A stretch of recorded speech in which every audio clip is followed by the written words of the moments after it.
주께서 주신 동산에 땀 흘리며 씨를 뿌리며 내 모든 삶을 드리리. 날 사랑하시는 내 주님께 비바람 앞을 가리고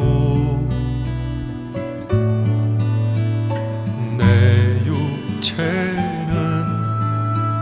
쇠잔해져도 내 모든 삶을 드리리. 내 사모하는 내 주님께 땅 끝에서 주님을 맞으리. 주께 드릴 열매 가득 안고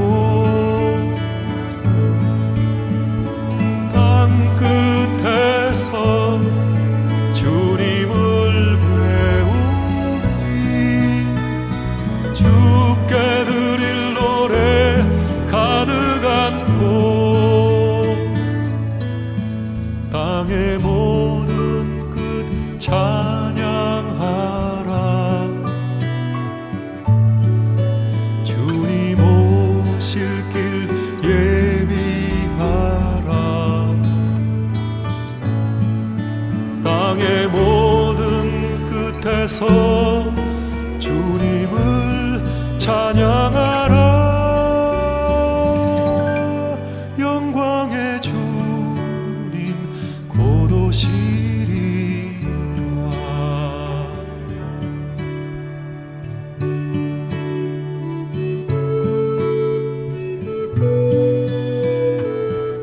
하늘에서는 주 외에 누가 내게 있으리요. 땅에서는 주밖에 나의 사모할 자 없나이다. 내 육체와 마음은 쇠잔하나 하나님은 내 마음의 반석이시오 영원한 분기이시라.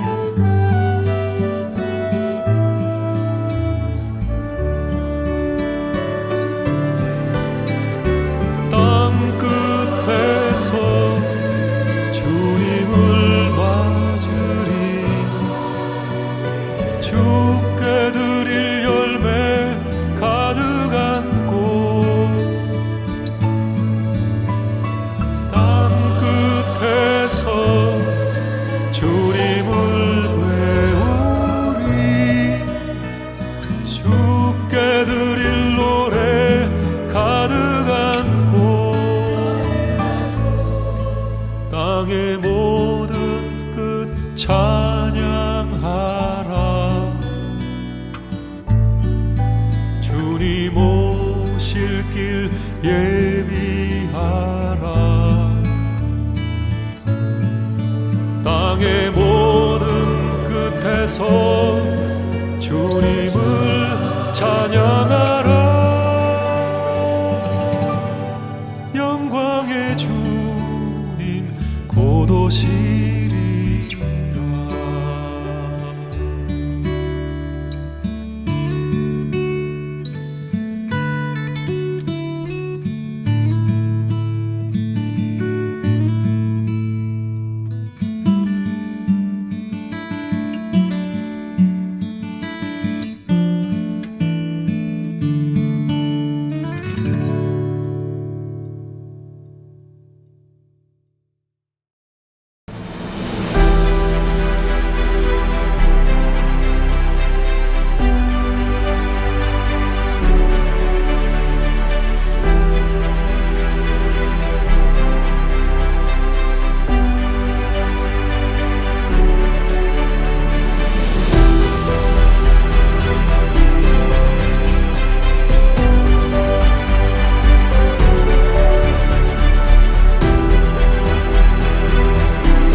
예수를 믿는 것은 곧 죽음을 의미하는 복음의 황무지 북한. 감시가 삼엄한 북한 지하교회에서 목숨 걸고 4대째 신앙을 지켜온 가족이 있다. 김은진 사모의 가족이다. 증조 할아버지 때부터 시작된 지하교회 예배는 할머니에서 아버지로 이어졌다. 그러나 몰래 예배드리다 발각돼 보위부에 끌려간 증조 할아버지부터 훗날 아버지와 고모까지 다시는 얼굴을 볼 수 없었다. 그 후 남은 가족들은 산골마을로 추방당했고 끔찍한 고난이 시작됐다. 그러나 하나님의 놀라운 섭리로 그녀는 북한에서 탈출해 한국 땅을 밟는 기적의 주인공이 됐다. 한국에서 시작된 새로운 삶. 북한 이탈주민 지원재단의 전문 상담사로 한국 최초 탈북자들이 개척한 뉴코리아 교회의 사모로 북한 지하교회에서 4대째 신앙을 지켜온 김은진 사모를 만나보자. 극적으로 자유의 몸이 됐죠. 네. 우리 김은진 사모님을 모셨습니다. 안녕하세요. 반갑습니다, 안녕하세요. 사모님. 네, 반갑습니다. 네, 한국에 오신 지 얼마나 되신 거죠, 그러니까? 2005년도에 탈북을 해서 지금 8년째 되어 가고 있습니다. 네.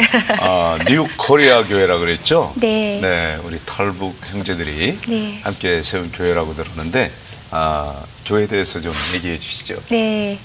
보통 탈북자 교회라고 하면 일반 한국 교회에서 기존에 있던 교회에 네. 북한 이탈 주민들이 가서 신앙생활을 하는 경우가 많은데요. 네. 저희 교회 같은 경우는 남편이 탈북자 사역을 하다가 사임하고 쉬던 중에 이탈 주민들이 가정으로 모여와서 같이 예배드리고 찬양하다가 우리 스스로가 교회를 개척해보자 해서 예. 기도하던 중에 교회를 시작하게 북한 되었습니다. 이탈 주민들이 스스로 개척한 최초의 교회이군요. 네, 최초의 교회. 그러면 결혼하시고 나서 집으로 찾아오신 건가요? 네. 신혼집이잖아요. 네, 예. 신혼집으로 와서. 어떻게 교회를 개척할 생각을 다 하셨습니까? 신랑 목사님께서 그 탈북자 교회 전임 사역자로 사역을 하셨어요. 하시다가 건강상의 문제로 사임을 하고 쉬시던 중에 그 성도들이 오셔가지고 이탈 주민들이 집으로 와서 그냥 네. 문병차 왔다가 그냥 우리끼리 예배를 드리면 어떠냐고 우리 스스로 같이 예배를 드리자 해서 서로가 합의를 해서 개척하게 개척 되었습니다. 날짜가 8월 15일. 파리로 광복절날. 네. 광복절 기념으로 기념으로. 개척하게 되었습니다. 그러면 집에서 예배를 드리시는 거예요? 신혼집에서? 네, 지금까지 교회는 집에서 하고 있는데요. 네.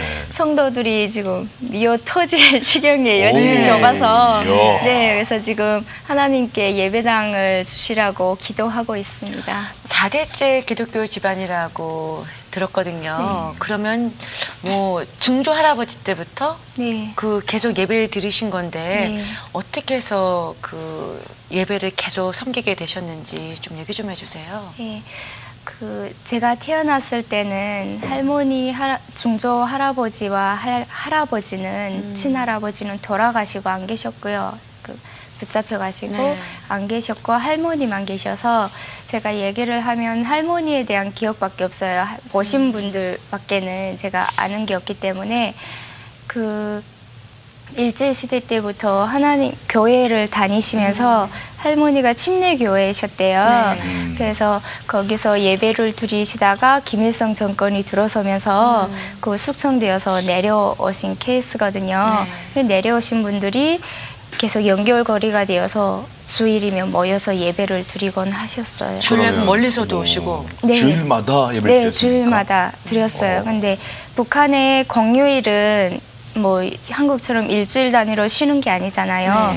열흘 단위로 쉬는데 10일 지나면 쉬는 날이 주일날이 안 되거든요. 평일이 되거든요. 예. 그런데 이분들이 오시는 분들 중에 미리 쉬는 날에 안 쉬고 주일날에 쉬기 위해서 미리 일을 해놓으시는 거죠. 얘기를 하시고. 그래가지고는 그 시간을 비우셨다가는 토요일 저녁에 오셔서 집에서 주무시고 다음날 같이 예배 드리고 가셨어요. 그 당시 몇 분이나 좀 모이셨나요? 북한에서? 적게 오시면 5에서 6분 정도 되셨고요. 네. 많이 오시면 7분에서 10분 정도 되셨어요. 그참 감시가 심할 것 심할 텐데. 같은데. 네. 또 어떻게 가능한지도 사실 우리가 이제 현장에 있질 못해서 네, 그 분위기를 생각만 모르잖아요. 하고 있는데 그 구체적으로 좀 정황을 네.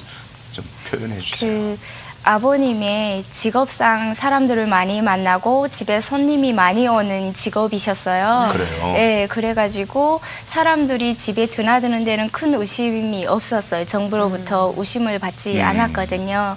그래서 그 손님들이 올 수 있었고, 그리고 보통 생각하시면 지금 경제적인 사정 이유로 열차나 이런 부분들이 끊겼고 김일성이 살아있을 때는 그전에는 기차가 잘 그래도, 다녔어요. 예, 그래도 그래가지고 매번 오실 수 있었거든요. 그랬는데 그때마다 모여서 예배 드리고 주무시고 아침에 작은 방에 들어가서 동그랗게 머리 맞대고 이렇게 조용조용 예배를 드리셨어요. 네. 이렇게 예배를 드릴 때 저희는 나가 망을 봐야 되잖아요. 네. 그래서 집에 대문이 앞뒤로 있었는데 그 뒤에 다 길이니까 그냥 놀면서 노는 척 하면서 망을 망을 봤죠. 봤군요. 오다가 손님들이 집으로 오는 것 같으면 뛰어들어가서 할머니 저기 누구 온다고 하면 할머니가 샥 흩어지셨어요. 그러니까 집이 좀 컸어요. 방들도 네. 여러 칸 있고 해서 오시면 싹 흩어져서 방에 다 들어가셨죠. 그리고 아빠는 계속 하던 일을 하시는 것처럼 하고. 망 보다가 위험한 순간도 있었을 것 같아요. 네, 있었죠. 어리다 보니까 노는데 정신이 팔려서 예. 방심한 순간에 거의 대문 앞에까지 예. 오신 분들이 계셨는데 그때는 진짜 막 정신없이 뛰어가서는 제 딴에는 자연스럽게 이렇게 오시는 분이 티 안 나게 예. 느끼지 못하게 할머니한테 얘기하느라고 예. 그렇게 했었어요. 오신다고 막 뛰어온다고 막 전지라고. 네. 그러면 주일 예배를 드렸다고 했는데 네. 5시든 뭐 3시든 주일 공동 예배가 아니겠습니까? 네. 예배 인도자가 있었을 텐데 네. 누가 예배 인도를 했습니까? 할머니가 예배 인도를 하셨어요. 네. 네. 할머니께서. 네. 할머니께 성경이 한자어로 대신 옛날 성경이 있었는데요. 아. 아빠한테는 저 한글 성경이 있었고 그래서 할머님이 그 성경책을 보시면서 말씀을 전하시곤 하셨습니다. 그러면 뭐 말씀 전할 때는 또 소곤소곤하겠지만 찬양을 또 드려야 되잖아요. 네, 네. 찬양은 어떻게 또 들으셨어요? 찬양도 거의 다 이렇게 조용조용 예, 들리지 않을 정도로 주 안에 있는 나의 할머니가 좋아하시던 찬양. 찬양입니다. 455장. 네. 예. 아, 그러면 할머니 이외에 다른 분들도 성경 찬송이 있었습니까? 없었고요. 예. 인도자만. 할머니가 있었는데 할머니가 자필로 다 쓰셨어요. 성경 한 권. 아. 그거를 필사하셨군요. 네, 그거를 예. 같이 나눠보셨어요. 그렇군요. 그래서 다음 주일날 갔다가 오실 때는 그 책이 북한 건 이렇게 한 건씩 있으니까 네. 한 건을 가지고 보고 오시면 이쪽 분들이고 또 받고 이렇게 가지고 오시고. 보통 이제 집에 성경책이 있으면 들키면 안 되잖아요. 네. 어떻게 몰래 숨겨놓으셨어요? 네, 할머니가 그 광주리 바구니에다가 양말이랑 이렇게 다 넣고 그 밑에 성경 이렇게 보에다 싸서 네. 얘 밑에 놓고 양말에 헝겊들을 천조가리들을 올려놓고 그렇게 계셨어요. 그래서 창문 밑에 그거 항상 구석에 놓고 있었는데 할머니가 돋보기 끼시고 그걸 성경을 이렇게 꺼내놓고 보시다가는 손님이 들어오는 인기척 나면 놓고 양말 다 넣고 바구니 이렇게 옆에 놓고 아, 그랬군요. 네. 그 부모님도 지하교회에서 두 분이 만나서 네. 결혼하셨다는 얘기를 들었어요. 네, 그러니까 외가 쪽도 추방되어 내려오셨고 친가도 그렇게 내려와서 예배드리던 중에 우리 자녀들을 결혼시키자고 해서 예, 결혼을 하셨습니다. 네. 아, 근데 그러다가 어느 날 갑자기 아버지가 잡혀가셨다고요? 네, 그러다가 예배를 계속 드리던 중에 갑자기 보위부에서 4명이 들이닥쳐가지고 보위부가 뭔가요? 여기로 말하면 안기 국정원이죠. 아. 예. 그렇게 보위부에서 그 일꾼들이 4명이 들어와서 아빠가 일하는 작업실 다 들추고 근데 거기 일하던 중에 아빠가 작업실이라 성경을 이렇게 두고 보셨었거든요. 네. 그래서 그게 일단은 다 나타나고 증거물이 증거물이 되고 그래서 그냥 그 순간 저는 학교 가 있었어요. 그때는 학교 갔다가 점심에 오니까 집에 그냥 아수라장이 돼 있고 어머니 할머니도 다 이렇게 오셔서 눈이 빨갛고 아빠가 제가 막내다 보니까 들으면 아빠가 아 우리 막내 왔냐고 문 앞에 나오셨는데 오늘은 진짜 싸한 거예요. 분위기가 왠지 네. 느낌에. 그래서 들어왔는데 집이 그렇게 산산하고 너무 싸한 냉랭한 분위기가 나고 아빠 작업실 딱 들어가니까 아빠가 안 계시고 어디 가냐 하니까 보육부에서 와서 데리고 갔다. 그래서 순간 아무 말도 안 나. 그때가 몇 살 때였죠? 12살이었어요. 아유, 그 이후로 아빠를 보신 적이 없으세요? 네, 없죠. 아유 저런. 그 이후에 고모님도 또 네. 끌려가셨다는 얘기 들었어요. 네. 아빠가 붙잡혀 가시고 보름 만에 할머니가 돌아가셨어요. 네. 그래서 할머니 돌아가셨을 때 고모가 왔었어요. 고모가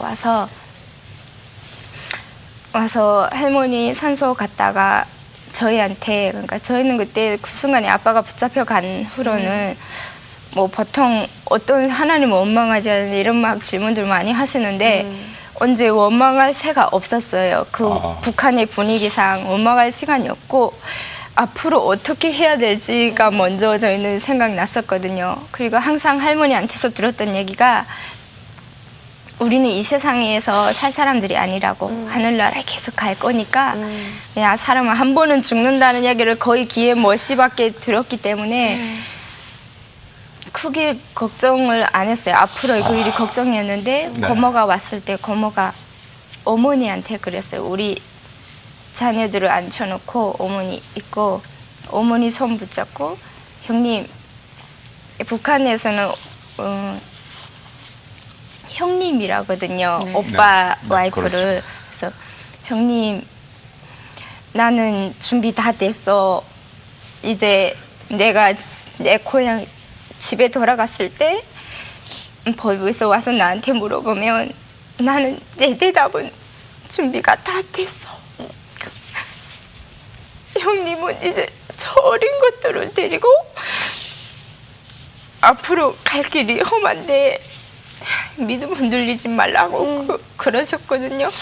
그리고 하고 그 다음날 가셨는데 가셔서 가니까 보육부에서 와 있은 거예요 집에. 네.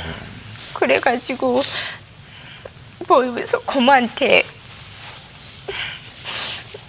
오빠가 이렇게 해서 갔는데 너도 하나님 믿냐고. 네가 하나님 부인하면 안 보내겠다고 안 데리고 가겠다 했는데 고모가 나는 하나님 믿는다고. 그래서 그 자리에서 바로 데리고 갔어요. 그 이후로 고모님 소식도 못 들으신 네. 거예요? 그 가족들 충격이 무척 컸을 것 같아요. 네. 그 이후에 뭐 소식 들으신 건 없으시고요? 전혀 소식을 들을 수 없었어요. 네. 아버님 이야기가 도청이 됐다고 그랬잖아요. 네. 무슨 이야기가 그렇게 그 도청이 돼서 다시는 못 보게 된 거예요? 그때 내용 아세요? 그때 아빠가 붙잡혀 가고 저희 남아있는 가족들이 다 보입으로 끌려가서 조사를 받았어요. 아. 그 조사 받던 중에 우리는 모른다고 하니까 아빠가 성경을 봤는지 모른다고 할머니가 저희한테 얘기를 하셨어요. 너희가 보이부에 조사 받으러 갈 때 가서 일체 입 밖에 뻥긋하지 말라고. 아는 흉내를 내면 계속 캐고 하면 나오게 생겼기 때문에 처음부터 모른다는 게 제일 교육을 좋다고. 받으셨군요. 예, 그래서 저희가 가서 모른다고. 우리는 무조건. 아는 거 없다고. 아빠가 직업상 일을 하시니까 그 일하는 데 필요한 책을 보시는 줄 알았지 우리는 성경인 줄 모른다고 이렇게 딱 잡았다니까 도청한 테이프를 틀어 넣었던 거예요. 예. 그래서 들었는데 그때가 김일성이 죽었을 때거든요. 그래서 김일성이 죽었을 때 막 언론에 보면 우상 숭배하는 동상에 가서 꽃단 들고 가 막 울고 하잖아요. 네. 그것처럼 저희한테 아빠가 저희도 갔었어요. 학교에서 학생들 다 데리고 선생님들이 데리고 가서 따라는 갔었는데 갔다 오니까 아빠가 그래 가서 너네도 울었니? 이렇게 아빠가 물어보셨어요. 네. 그래서 저희가 한 대답이 아니 왜 울어? 눈물이 나와야 울지? 이렇게 했는데 이 내용이 다 된 거죠. 녹음되고. 그리고 어느 가게에다 그러면 도청을 해놨던 거예요? 집에다가. 집에다가. 예. 거기다 저희 집에 옛날 시계가 있었어요. 뭐 시간이 되면 그 시간에 맞춰 땡땡 그 시간 수만큼 네. 7시면 7개 종을 치고 하는 그 시계가 있었는데 그렇게 얘기를 한 다음에 땡땡 시계를 치고 집에 시계 소리도 들리고 그렇게 도청이 되어 있더라고요. 사모님, 할머님에 대해서 좀 더 저희가 잘 듣길 원합니다. 할머니는 어떤 분이셨나요? 저희 할머니는요, 아버님이나 그 자녀분들이 용돈을 주시고 어머님께 돈 드리고 하시면 그 돈을 다 꼬깃꼬깃 이렇게 접어 모으셨다가 본인은 무릎이 나온 바지 이렇게 다 기어서 양말도 몇 개 더띠더띠 기어 신으시면서도 본인한테는 돈을 1푼도 안 쓰셨어요. 그렇게 다 모으셨다가는 예배드리러 오셨다가 가시는 분들께 차비로 쓰라고 11조를 이렇게 해서 계속 주셨어요. 그랬군요. 네, 그럼 그 형편에서도 11조를 꼭 들으셨군요. 네. 그렇게 하셨어요. 그 할머님에게 또 찬송을 배웠다고요? 네, 할머니가 할머니께, 가르쳐준 찬송, 제일 생각나는 찬송이 뭐예요? 네, 455장 주 안에 있는 나에게인데요. 네, 여기 한국 교회에서는 막 즐겁게 그냥 부르잖아요. 이 가사를 음미하면서 울며 부르는 사람이 몇 명이나 되겠어요. 그죠? 근데 진짜 북한에 있을 때는 가사 하나하나가 저희 마음이었기 때문에 그래서 진짜 네, 참 많이 불었던 것 같아요. 네, 소리 내서 울면서. 십자가 밑에 나아가 그 모든 슬픔, 근심, 불안, 두려움의 짐을 내려놓고 주 안에 있는 나에게 딴 근심이 있으랴. 네. 그러면 할머니가 가장 자주 암송했던 말씀이랄까? 제일 처음 무릎 위에 앉혀놓고 가르쳐준 하나님 말씀은 어떤 말씀이셨나요?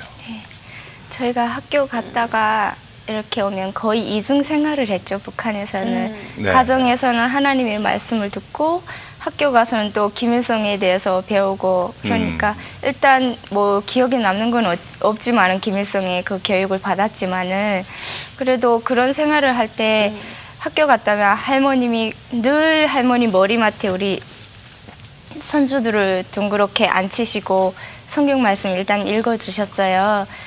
한자어로 되다 보니까 저희가 볼 수가 없잖아요. 네. 한글로 되면 저희도 볼 수 있는데 그래서 할머님이 성경 말씀을 해주시고 기도해 주시고 찬송가 배워주셨던 중에 저는 어려서 마음이 기억이 안 났었거든요. 작가님하고 얘기할 때도 글쎄 기억이 나는 게 별로 없다고 했었는데 집에 가서 어머니랑 언니랑 물어보니까 왜 네가 생각이 안 나냐고 이런 얘기 하셨잖아 하면서 얘기하는 걸 들으니까 아 맞다 할머니 이래서 이렇게 얘기를 했구나 했던 얘기가 네. 생각났어요. 네. 이게 항소 그 살찐 항소랑 7마리랑 여인 항소 7마리 비유에 요셉이 총리를 되기 전에 그 얘기를 하셨고요. 그리고 쭉종이 그 별 이삭에 알고 쭉종이에 대해서 가라지도 있고 쭉종이도 있는데 그게 진짜 주인이 와서 여문 것만 2근 이상만 가져가고 이쪽 건 다 불태워 버린다고. 그래서 이제 예수님이 강림하실 때 너네는 예수님의 말씀으로 꽁꽁 이렇게 준비가 돼서 예수님이 강림해 오셨을 때 다른 사람들 안 데려가고 다른 사람들도 예수 믿는 사람들 데려가겠지만 너희도 꼭 예수님 손잡고 같이 갔으면 좋겠다고. 그래서 예수님 꼭 믿어야 된다고 이런 말씀하셨어요. 그러시면서 할머니 뒤에 창문이 이렇게 있었는데 할머니 주무시는 뒤편에 계속 저희한테 얘기하시면서 이제 우리는 이 세상 것은 다 헛것이니까 김일성, 김정일 다 믿으면 안 된다. 그냥 우리는 저기 이 세상 다 하나님 지으셨으니까 저기 창문으로 내다보면 북한은 뭐 밖에 별들이 반짝반짝 하거든요. 이렇게 달이랑 별이랑 가르치시면 우린 저기 가야 된다. 하늘나라 저기 가야 된다. 이러시면서 계속 이렇게 저기 가야 된다고 하실 때마다 목이 메셨어요, 할머니가. 그 아버지가 끌려가시고 보이대로 네. 가족이 다 산속으로 추방당하셨다면서요. 네. 아빠가 붙잡혀 가시고 저희는 산속으로 추방되는데 추방되어 갔을 때는 넓은 집에 있다 좁은 집에 가니까 아 그냥 죽이지 못해 보냈구나 이런 생각이 드는 거예요. 진짜 칸도 몇 칸 되고 넓은 강당 같은 집에서 살다가 딱 단 칸짜리 방에 갔는데 들어선 순간에 벽이 코에 와 닿는 것 같아요. 그래가지고 아 그냥 죽이지 못해 보냈구나 하면서도 감사합니다. 일단 살려주셨으니까 감사하다고 이러며 갔는데 추방대 올라갈 때는요. 산으로 갈 때는 내면이 다 산으로 막혀서 해가 늦게 뜨고 빨리 지고 일찍 지고 이래요. 그래서 아 산거리에 있으면서 든 생각이 처음에는 올라가서 아 참 죽이지 못해 보냈구나 이런 생각을 많이 했었는데 점차 있으면서 사람들이 많이 죽어 나갔잖아요. 굶어서 죽고 이럴 때 저희가 살던 곳에서 거의 많이 죽었거든요. 굶어서 죽고 이랬는데 저희는 산속이다 보니까 밭에 나무 뿌리들 주고 떼기밭이라도 읽어서 곡식을 심어서 먹을 수 있는 거예요. 그러다 보니까 먹고 사는 데는 괜찮았어요. 그래서 참 하나님이 미리 아시고 보내셨구나. 예. 그곳에서도 신앙생활을 계속 지키셨나요? 그곳에서는 신앙생활을 저희는 저희 가정을 지켰지만은 예. 오시던 분들은 연결이 다 끊어졌어요. 그게 부모님이 붙잡혀 가시고 할머니 돌아가시고 고모 붙잡혀 가고 이렇게 오시던 분들이 연락이 끊어져서 저희도 저희 상황이 그렇다 보니까 어디 가서 사람 찾을 수 있는 그 상황이 아니었는데 들리는 소문에 어디 아오지에서도 데리고 갔단다. 뭐 어디 다른 군에서도 누구네 밤에 와서 실어 갔단다. 이런 얘기를 들었어요. 그래서 그럴 때마다 저희 집에 오던 사람들이 지역이었기 때문에 아 분명 이분들도 같이 가셨구나 이렇게 생각을 했었죠.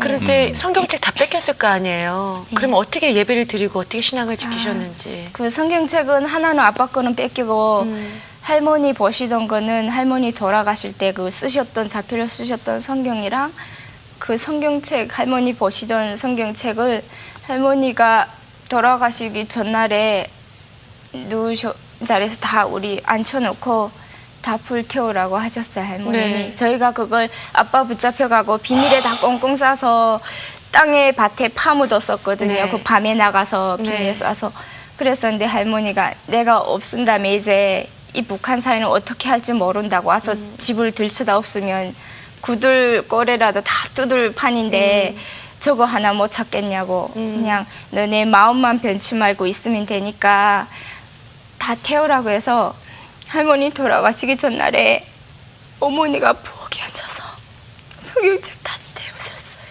그럴 때 할머니가 많이 우셨어요. 그래서 언니가 그 적어놓은 걸 할머니한테 들은 걸 적어서 갖고 다녔었다면서요? 네, 그래서 저희가 성경책이 일단은 없으니까 언니가 이렇게 작게 해가지고 깨알같이 적어서 털도 이렇게 말아가지고 입을 틈새 이렇게 끼워놓고는 넣었어요. 그리고 너무 힘들고 할 때 언니가 그걸 다시 꺼내서는 밖에다가 같이 오고 앉아서는 그걸 보고 그랬었어요. 네. 그러면 그 순간순간에도 우리도 끌려갈까봐 네. 늘 조바심 나고 굉장히 두려웠을 것 같아요. 어떠셨어요? 네. 들리는 소문에 이제 거의 또 보면 그 어느 사람이 잘못해서 정치범으로 끌려가거나 하면 그 가족을 밤에 지도새도 모르게 쉬러 갔어요. 다음날 눈 떠보면 아, 저 집 없어졌다 이렇게 했었거든요. 그래서 분명 들리는 소문에 또 이제 쟤네도 데리고 간다. 쟤네 가정도 이제 데리고 가는데 총알은 죽이려면 총알이 드니까 그 총알이 아까우니까 쟤네는 생물학 연구소라고 해서 생체 실험하는데 대상으로 쓸 거다. 그래서 이제 데리고 갈 거다. 그런 소문이 들렸어요. 그래가지고 일단 할머니한테서 들은 거는 한 번은 죽는다고 했으니까 우리는 죽지만은 천국에 간다는 희망이 있잖아요. 그렇기 때문에 뭐 이렇게 죽든 저렇게 죽든 죽을 건 확실한데 그렇게 죽는다는 게 참 무섭긴 했어요. 그렇게 말로 들었을 때. 근데 더 공포스러웠던 거는 밤이면 차 소리가 부릉부릉 들렸거든요. 그럼 북한은 차가 많지 않잖아요. 그 더구나 산골이고 시골에 차들이 크게 올리렸거든요. 그래서 밤에 어두워져서 차 소리만 나면 다 자려고 누웠다가도 아우 때가 됐나 보다. 우리 지르러 왔나 보다. 이런 생각을 했죠. 그래서 그 전에 저희가 들리는 소문이 쟤는 이제 쟤네 가족은 생물학연구소 생체실험하는데 데리고 간다. 그렇기 때문에 어떤 사람들은 아침에 일어나면 저희 굴뚝만 본다고 했거든요. 연기 안 나면 쉬러 간 거라고.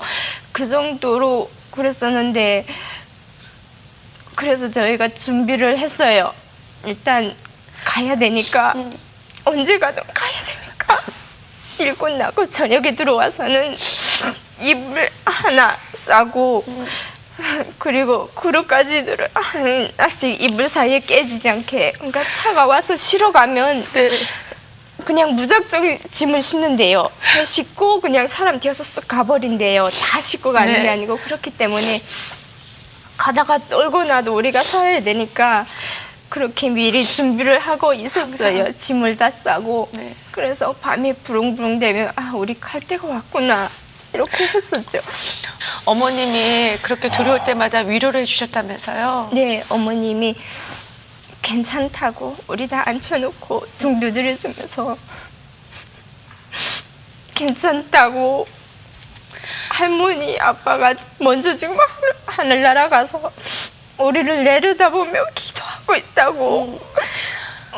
그것만 생각하라고. 그리고 한 번은 죽는데 이렇게 죽든 저렇게 죽든 죽을 건데 뭔 걱정을 하냐. 또래보다 먼저 가는 것뿐이고 그래도 우린 천국에 가지 않냐고 어머니가 그렇게 다독여 주셨어요. 그랬군요. 그래서 그쪽에서 목사님이 중국에서 연락이 돼서 처음에는 그 목사님 전화 또 안 믿으셨다면서요? 네, 안 믿었죠. 기존에 부모님이 살아 계실 때 저희 집에 왕래하던 중국 목사님이 계셨어요. 중국 목사님. 네, 조선족 목사님이 계셨는데 목사님이 저희 소식을 듣고 탈북자들을 중국에 들어와 있는 탈북자들을 통해서 저희를 찾아달라고 보내신 거예요. 네. 그래서 집에 탈북자가 왔는데 저희는 북한 보위부에서 감시를 하는 줄 알고 또 이렇게 그 덫에 걸릴까봐 네, 덫인 줄 보위부에 알까봐. 덫인 줄 알았죠. 네. 10년이라는 세월이 지났으니까 네.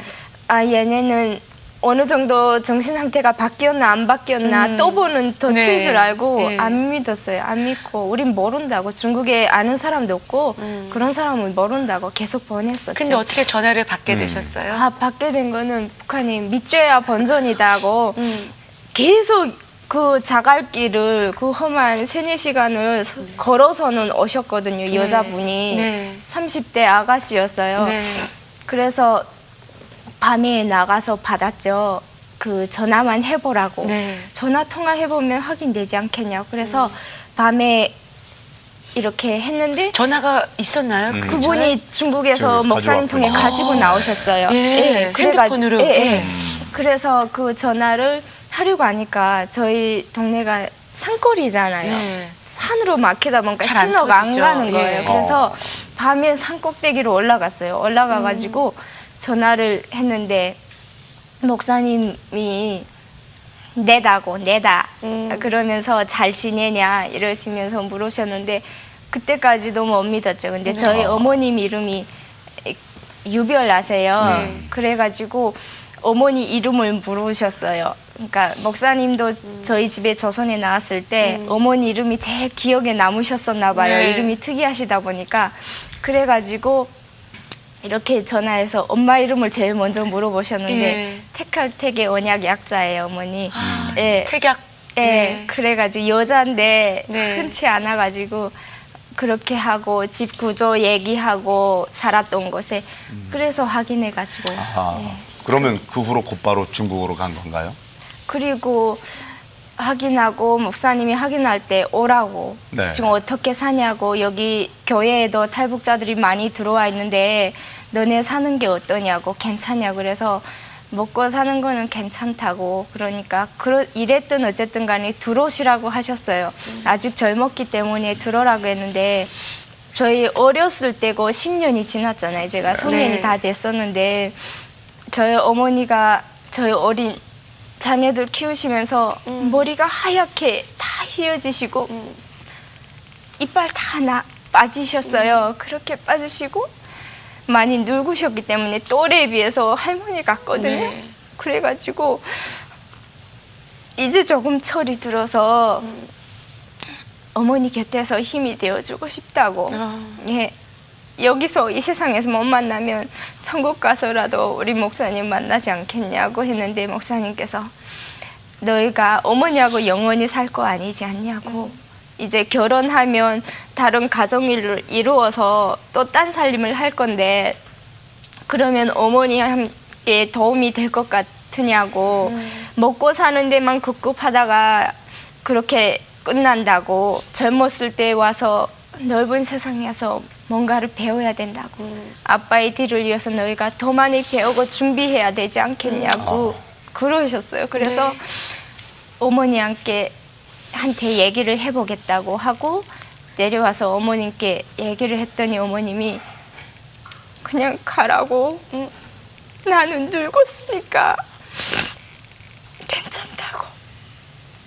그냥 안전하게 너희만이라도. 네, 안전하게만 있으라고 가서 그리고 보내셨는데 그냥 소리는 울지도 못하죠. 울면 도청될 거고 밖에 나와서 울면 사람들이 보고 의심할 거기 때문에 그냥 어머니 손잡고 눈물만 주룩주룩 흘리다가 어머니 그냥 가라고 계속 가라고.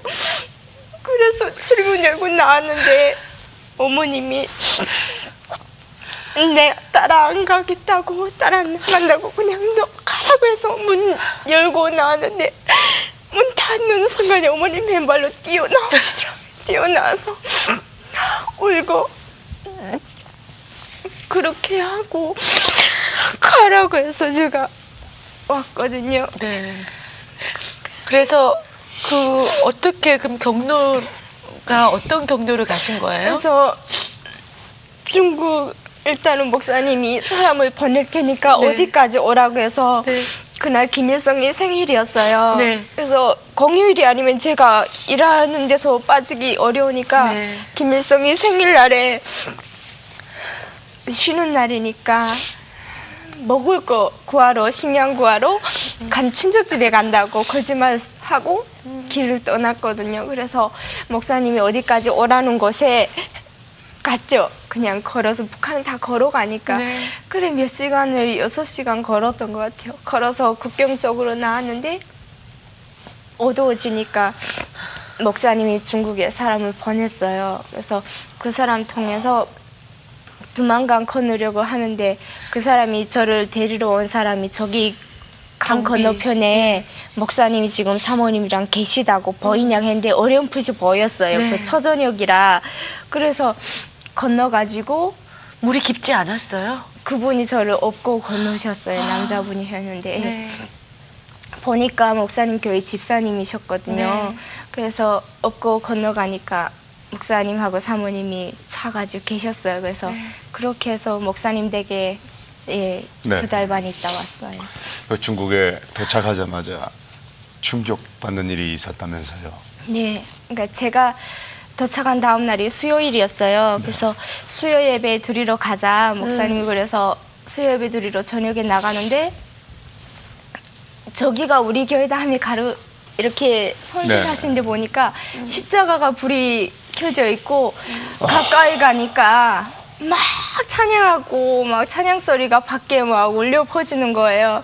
그래가지고 목사님한테 야 이렇게 찬양해도 되는 겁니까? 제가 봤던 예배는 그냥 숨 죽이고 머리 맞대고 드리는 예배였는데 밖에 막 들어가기 전부터 울리니까 놀랐거든요. 그래서 신발 벗고 들어갔는데 목사님이 괜찮다고, 여기는 중국이고 이렇게 안 붙잡혀간다고, 하나님 찬양하고 싶으면 안고 찬양하고 그런다고. 그래 들어가 보니까 성도들이 앞에서 찬양팀이 율동하면서 찬양을 하고 있었어요. 그래서 신발 벗고 들어가는 순간부터 그냥 예배 내내 계속 울었죠. 위에 여러 가지 생각이, 제가 생각했던 예배가 아닌 거예요. 북한에서 들었던, 보았던 예배가 아니고 살아있는 예배. 예. 그리고 할머니나 아버지나 그 김일성 정권 들어서기 전에는 그 교회가 있을 때는 저렇게 찬양하고 예배하셨을 텐데 그렇게 모여 예배 드리시면서 얼마나 그리웠을까, 이런 예배가 얼마나 그리웠을까, 그런 생각이 들면서 네, 그냥 계속 울었던 것 같아요. 도리어 이렇게 마음껏 자유롭게 예배드리는 저희들이 정작 그리운 건 숨죽여가면서 네. 조용조용히 하나님께 드렸던 그 지하교회, 가정교회야말로 하나님이 가장 기뻐 받으신 기뻐하시는 예배가 아니었겠어요? 그야말로 그것이야말로 살아있는 예배. 그럼요. 지하 까따구면서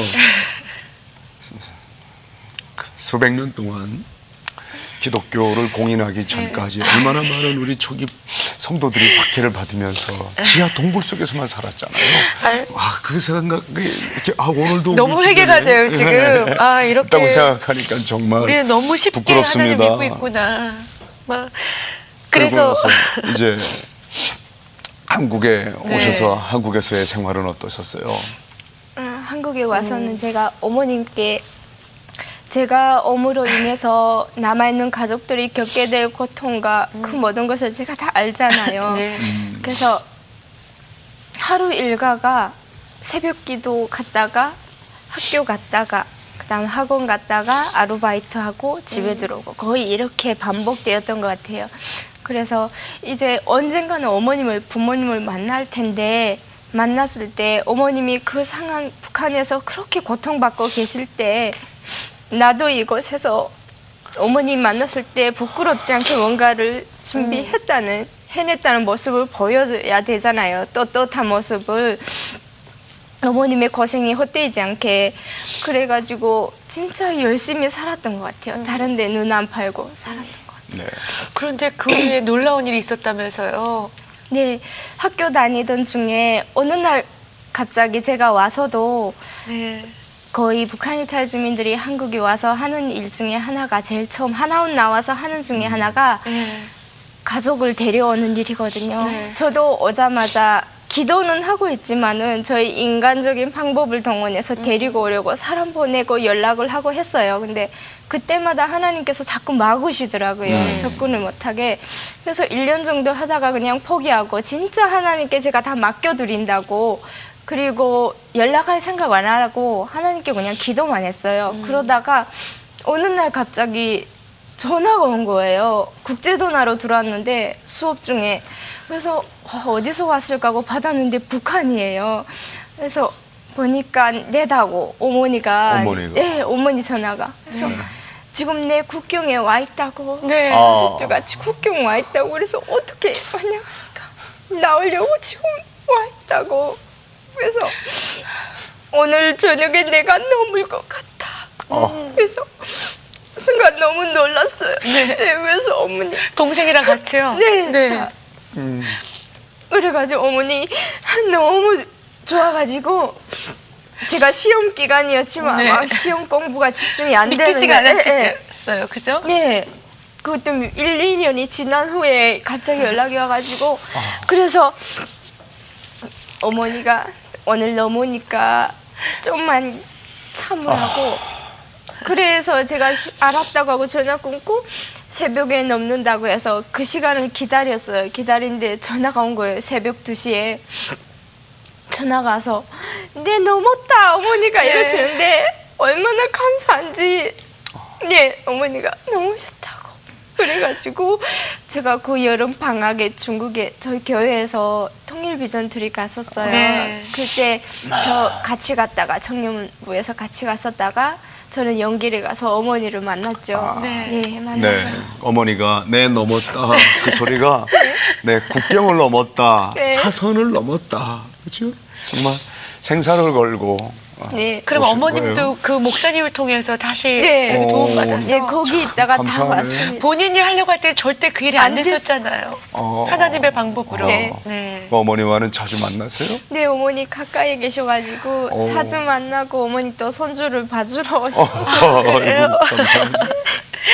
아니 지금 이렇게 그 지난 세월에 돌이켜 보면 정말 꿈만 같다라는 네. 표현이 될 것 같아요. 네. 어떠세요? 진짜 걸어 다닐 때도요. 제가 여기서 걸어 다닌다는 것 자체가 그냥 눈물이 핑 돌아요. 걷다가도 이게 진짜 꿈인지 생신지 모르게 그렇고 지하철이나 버스 타고 가다가도 건물들을 진짜 고층 빌딩들을 보면서 참 내가 지금쯤 이 시간에는 뭐 하고 있어야 되는데 계속 이런 생각이 들면서 믿어지지가 않아요. 그래서 더 열심히 살아야지. 그냥 감사해요. 사모님 지금 이 시간을 빌어서 할머니 할아버지께 영상 편지를 한번 올려드리면 어떨까 싶어요. 할머니, 어린 손주가 이렇게 컸어요. 보고 계시죠?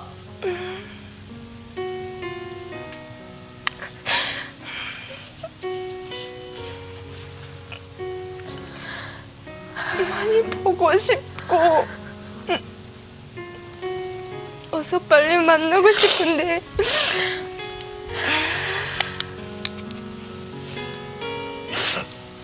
그래도 건강하게 잘 지내고 있으니까요. 할머니야 아빠의 기도 덕에 잘 지내고 있어요. 그리고 그곳에서 생각지도 못했던 한국 땅에 와서 내가 하고 싶은 일도 하고 북한에서 그 핍박 가운데서 서로 마음 놓고 가정이 얘기도 잘 못 나누고 얘기하려고 해도 밖에 나와서만 조용조용 얘기를 했어야 했는데 이젠 가족들이 다 함께 모여서 함께 얘기도 나누고 어머니도 건강이 많이 좋아지셔서 잘 지내고 있어요. 저희가 천국 갈 때까지 만나는 그날까지 저희도 열심히 기도할 거고요. 할머니도 하늘나라에서 넣을 수 없는 저 북한 땅을 위해서 같이 우리 기도를 해요. 할머니. 북한에선 사랑한다 말도 못하는데 어색하고 그랬었는데 할머니 존경하고 사랑합니다. 네, 할머니가 너무 기뻐하실 것 같아요. 그럼요. 분명한 것은 이렇게 남한 땅에 와서 네. 자유롭게 예배드리고 또 이렇게 우리 새롭게 하소서에 와서 이 신앙을 간증할 수 네. 있었던 것은 네. 첫째는 하나님 은혜지만 우리 할머니의 그 눈물의 간절한 기도. 눈물의 기도, 네. 할머니의 기도가 응답된 것이라고 네. 여겨지는군요.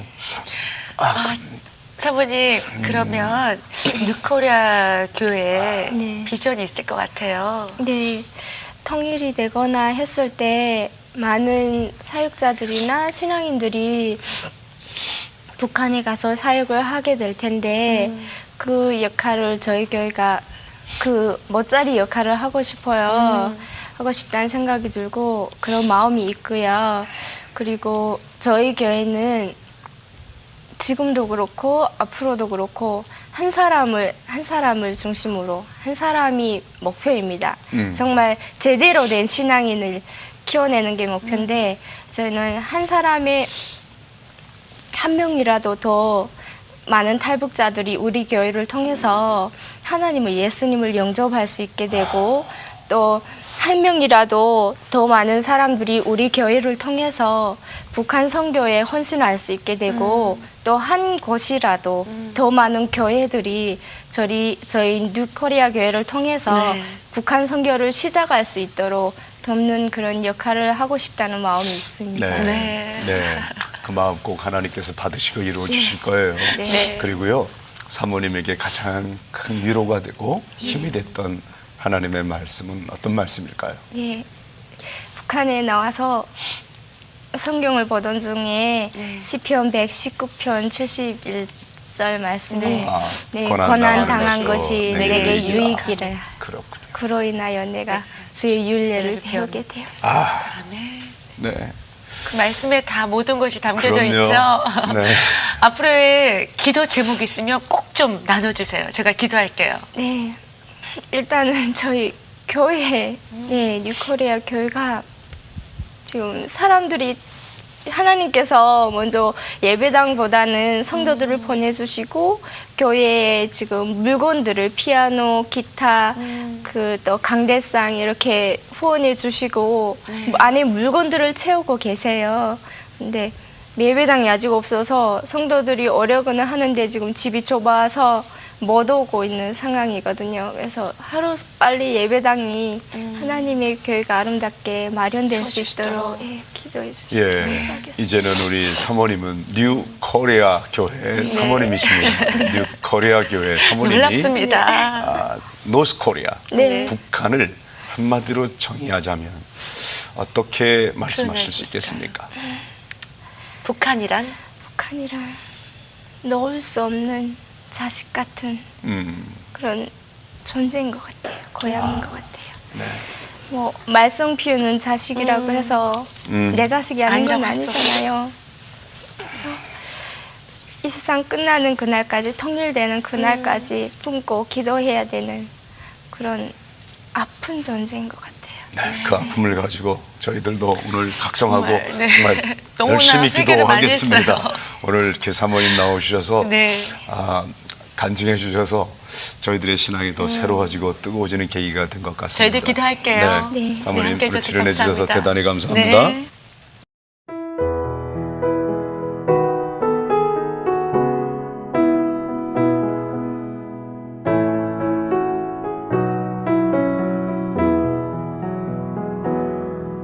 주선한 능력으로 안으시네 그 크신 팔로 날 붙드시네 절망 속에도 흔들리지 않고 사랑하는 주 얼굴 구하리 주 선한 능력으로 안으시네 그 크신 팔로 날 붙드시네 절망 속에도 흔들리지 않고 사랑하는 주 얼굴 구하리 선한 능력으로 일어서리 주만 의지하리 믿음으로 우리 고대한에 주 오실 그날 영광의 새날을 맞이하리 이전의 괴로운 날에 애워싸고 고난의 길을 걷는다 해도 주님께 모두 맡긴 우리 영혼 끝내 승리의 날을 맞으리 선한 능력으로 일어서리 주만 의지하리 믿음으로 우리 고대한에 주 오실 그날 영광의 새날을 맞이하리 주님이 마신 고난의 승잔을 우리도 감사하며 받으리. 주님의 남은 고난 채워가며 예수와 복음 위에 살리라. 선한 능력으로 일어서리. 주만 의지하리. 믿음으로 우리 고대한에 주 오실 그날 영광의 새날을 맞이하리. 선한 능력으로 일어서리. 주만 의지하리. 믿음으로 우리 고대한에 주 오실 그날 승리의 새날을 맞이하리.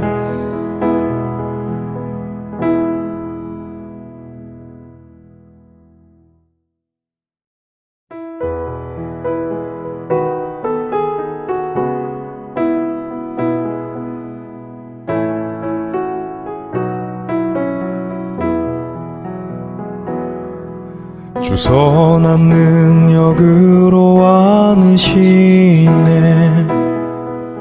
그 크신 팔로 날 붙드시네. 절망 속에도 흔들리지 않고 사랑하는 주 얼굴 구하리. 주 선한 능력으로 안으시네. 그 크신 팔로 날 붙드시네. 절망 속에도 흔들리지 않고 사랑하는 주 얼굴 구하리. 선한 능력으로 일어서리. 주만 의지하리. 믿음으로 우리 고대한에 주 오실 그날 영광의 새날을 맞이하리.